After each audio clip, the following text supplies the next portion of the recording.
some guidelines for giving feedback and receiving feedback in a way that's sort of, likely to be effective, likely to really kind of meet and communicate. So I don't know, it could be a situation where something's gone wrong, you're unhappy about something, and you're trying to get into communication with someone about that. It might be a situation where you just feel someone needs help. You sort of see them doing something which isn't helping them, and you're trying to sort of say, hey, it might not be to do with you personally, but you're just sort of responding to them and trying to sort of give them some kind of feedback or something like that. So these are some guidelines, which I think, they're not particularly expressed in traditional Buddhist language, but I think they're very much based on Buddhist principles. So let's have a look at them. First of all, so let's start with giving feedback. So I'll read number 1. So make your intentions conscious and try to stay in touch with them. Why does this matter to you, this issue or this topic? Why does this matter to you? What's of value and importance to you here? Yeah. Make your intentions conscious and try and stay in touch with them. Why does this matter to you? What's of value and importance to you? Yeah. So does anyone want to sort of respond to that and say why is that point important for good communication, for feedback or dialogue to be successful? What is it about your intentions which need to be conscious? What's motivating you? Yeah, and if you're motivated by wanting to put them down, exactly, or wanting to score a point or wanting to win, yeah, exactly. And if that's what's driving the kind of communication, yeah, possibly without us even being aware of that, probably not going to go very well. You're probably going to get kickback. Yeah. Yeah. So it's really, really important to be aware of your motivations, isn't it? Underlying intentions. Yeah. And we're not always immediately aware of them. Yeah. No. Yeah. Yeah. Yeah. So that's good. And anything else? Yeah. Often it's in the body, isn't it? There's a kind of tightness or a hotness or not, or a kind of openness and like a kind of open-heartedness and wish to help. Yeah. So there's something about the body which can be very, very valuable, can't it? Yeah. And I think also listening to the voice in your mind, like you're getting ready to say something. Is the voice a bit cutting? Is the voice a bit fearful? Is the voice reasonable? Listening to the kind of inner voice as well. Yeah. Yeah. Maybe just one more thing about this is it's also, I think you can tune into your best intentions. So by doing all the things that you've been saying, I think you can, because often our intentions are mixed, aren't they? Just to be realistic in real life situations, we often have mixed intentions. We might be partly coming from a good place, trying to help, but that might also be fear of rejection, fear of conflict. There can all be all sorts of things going on in the mix. So you can try and sort of get under the, maybe the less helpful intentions. Try and connect with, no, I am trying to help here. No, I would like to be in harmony with this person. Do you see what I mean? Just sort of reminding yourself and connecting with your good intentions. Yeah? And that will help you then sort of speak and act from that. Do you see what I mean? Yeah. So from the Buddhist point of view, intention is everything, isn't it? Everything sort of springs from intention. If you're coming from metta, your mind will be clearer. Your mind will be more objective. You'll be able to find the words. If we're coming from ill will or fear, the mind, exaggerates, distorts. Your mind freezes, or you go into one-track mind, or you go into judgmentalism. Yeah. So from the Buddhist point of view, everything springs from intention. That's the kind of seed out of which, yeah, it's the seed which determines how the heart and the mind work. Yeah, it's a slight mixed metaphor there, but you know what I'm trying to say. Yeah. All right, should we move on? So number 2, be honest and direct. Um, it's much better to be direct, isn't it? Well, I'm sure 99 times out of 100. Yeah, just try to be honest, try to be straightforward. Don't kind of fudge it. If you fudge it, they're just left thinking, well, what was that about? What are they trying to say? It's sort of in a way, it's not fair on them. Yeah. So in a way, just thinking of them and what do they need to hear? Just trying to be honest and direct in that kind of way. In a way, it's often kindest. Yeah. By direct, I don't mean harsh, yeah, or cutting or anything like that, but just sort of honest and straightforward and clear as possible. Yeah. And then number 3, be specific. Describe what you see happening. Give examples as much as possible. Offer observations rather than interpretations. Yeah. So offer observations rather than interpretations. Yeah. So what does that mean? Why is that important? And what's likely to happen if you do get into offering interpretations? Yeah. So it's a bit like interpretation. It's like you've more already come to a conclusion. Whereas observation, it's more like, this is what I experienced, or this is what I thought happened, or this is what you did. What, can we explore that? Or why did you do that? Or, I found that difficult. So it's more opening a doorway, isn't it, to a dialogue, to an exploration. Whereas if I say, well, you did that because you don't care and you're a lazy so-and-so, I've already come to a conclusion. I've already kind of closed down. Do you see what I mean? I've already sort of fixed the other person. Yeah. I mean, obviously that's an extreme example, but so it's a bit like that. There's a spectrum, and the further down the observation thing, the more it is you're trying to be objective and just sort of say what you experienced or what you observed, and the more you go down the interpretation end of things, the more it's like you've already fixed somebody and come to a conclusion and in a way closed down dialogue. Should we have a look at receiving feedback? Yeah. So yeah, if somebody talks to you about something, how can you respond well, respond helpfully? Yeah. So point number 1 is try to see feedback as an opportunity to grow and learn and to go beyond the ego, even if you feel the feedback isn't perfect or even isn't accurate. Yeah. So someone might give you some feedback and they might be a bit nervous, and so it's a bit kind of clunky. Yeah. Or even, not well done at all, or it's a bit extreme and over the top, or something like that. But can you just sort of, stay with that?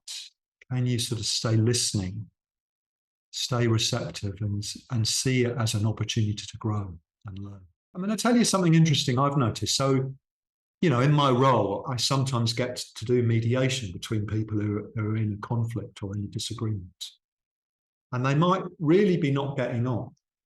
But quite often, obviously not always, but quite often, when you get them together and you just say, look, let's just talk about this and I'll mediate a bit, it goes really well. And they suddenly find that what they disagreed with doesn't really matter that much, or they suddenly understand why the other person was doing that much better and they can kind of forgive them. One of the lessons I take from that is that although it is difficult, I think we can do it. Yeah, so I think what that mediation space does is just having a third person there sets up a space where people can relax and think, oh, right, we're going to try and talk about this. Do you know what I mean? So it's like you don't have to do much, where suddenly you can be in the space where you can deal with that kind of situation. Do you see what I'm trying to say? So we are able to do it. Yeah, I'm not saying it's easy. And it's, if someone is being quite aggressive or, defensive, I know that's not easy. But I think those situations show it's possible. And maybe if you haven't got someone mediating, you can just remember that. You can just sort of think, okay, let's just let's just get in that space where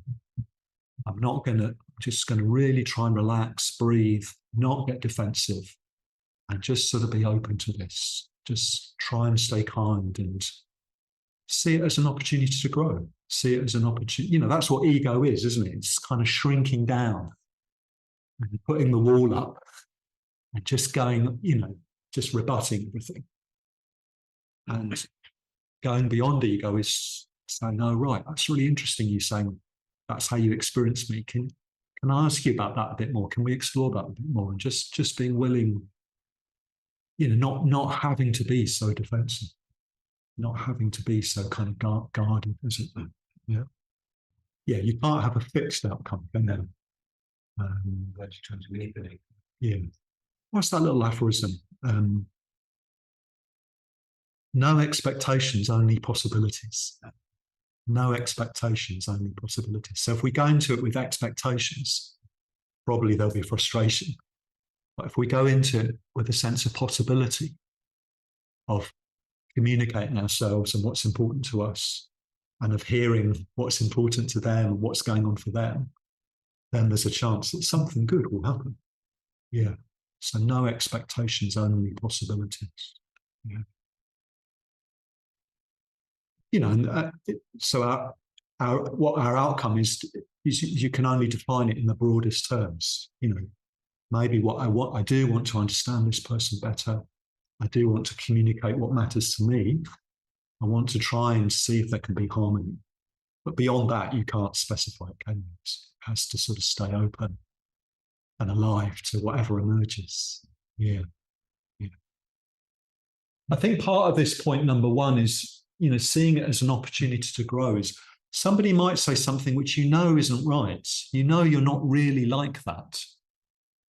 So I'll give you an example. Somebody might say, Vajragupta, you're just very aloof, or something like that. And I'm not. But I am very introverted. So I might maybe come across like that sometimes, just because I'm very self-contained and introverted. Do you see what I mean? So I shouldn't take it on face value, but maybe there's something I can learn from it, even if it's not quite right. Do you see what I mean? I can say, okay, that's interesting. Perhaps I do sometimes come across a bit like that.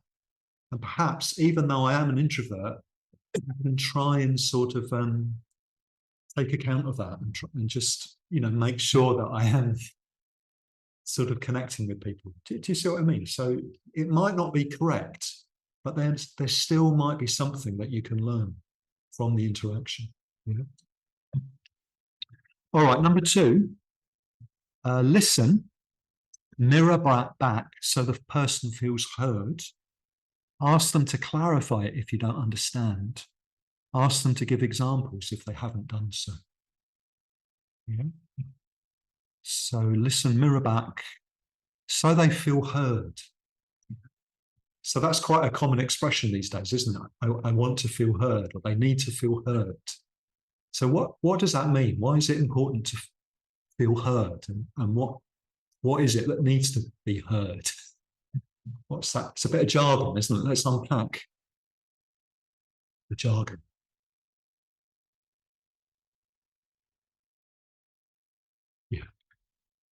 Yeah, exactly.